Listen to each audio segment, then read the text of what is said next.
من اسبوعين تقريبا نزلت مقطع اسمه الحكيك والجك والشيف، شفته؟ طيب انا حابب اعرفك على هاي الشخصيات وحابب تشوفهم وتشوف اللي بيعملوه على الواقع، لانه انا اليوم جايب لك مفاجأة من العيار الثقيل، راح تغير الموازين وراح ترفع الليفل درجة. اتفضل معي.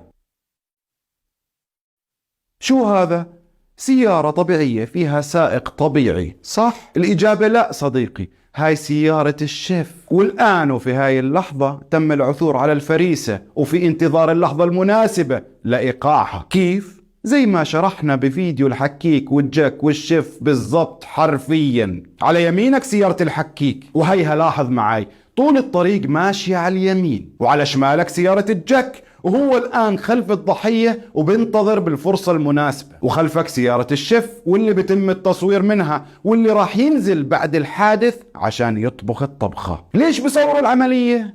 انت علل واكتب لي في التعليقات. ماشيين الثلاثة بشكل طبيعي والضحية مش شاعر فيهم اطلاقا. هون فتح الشارع واجت اللحظة المناسبة لبدء العملية، والجك باخذ موقعه الصحيح على شمال الضحية وبلز عليه بشكل مفاجئ، والحكيك جاهز للتنفيذ. هوبا، تمت العملية بنجاح. إعادة، شوف حكة بسيطة بجناح سيارة الحكيك على عجل سيارة الضحية الخلفي، وبعديها طبعا زي ما شرحنا سابقا زوامير وقف بوقف، واول ما بيستقبلوا الحكيك وبنزل الله يسامحك مش شايفنا على يمينك، منيح ما دمرتنا، منيح ما دهورتنا، بلحقوا الجك كأنه ما معاه خبر. شو صاير؟ الحمد لله على السلامة.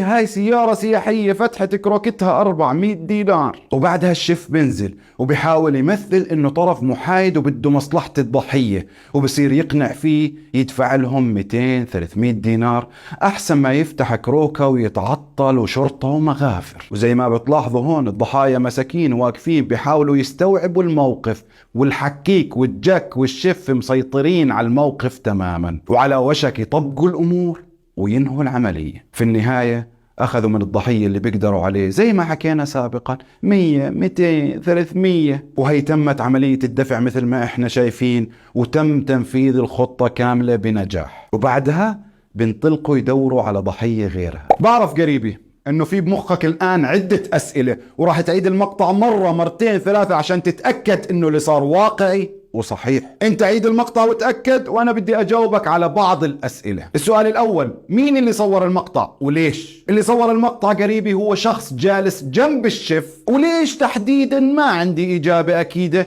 كلها تخمينات، فانت خمن واحكي لي بالتعليقات ليش تصور هذا المقطع اساسا. السؤال الثاني والاهم، كيف عبد الرحمن عطية حصل على هاي المقاطع؟ أنا راح أجاوبك. وصلتني المقاطع من دعوة أب مستور الحال استأجر سيارة وجاي من الكرك لحتى يودي أم ولاده المصابة بالسرطان لجلسة علاج كيماوي في مستشفى الحسين للسرطان في عمان، وبطريق الرجعة وقع مع أمثال هاي العصابة ودفعوا كل اللي معاه 120 دينار هم راس ماله في الدنيا. وصلتني المقاطع من خطية مغترب مستأجر سيارة سياحية رايح على المطار وتأخر على رحلته وراحت عليه الطيارة بسبب أمثال هاي العصابة. وصلتني المقاطع من مظلمة مواطن ومغترب وسائح وأب وأم وابن وابنه وقعوا ضحية أمثال هاي العصابة.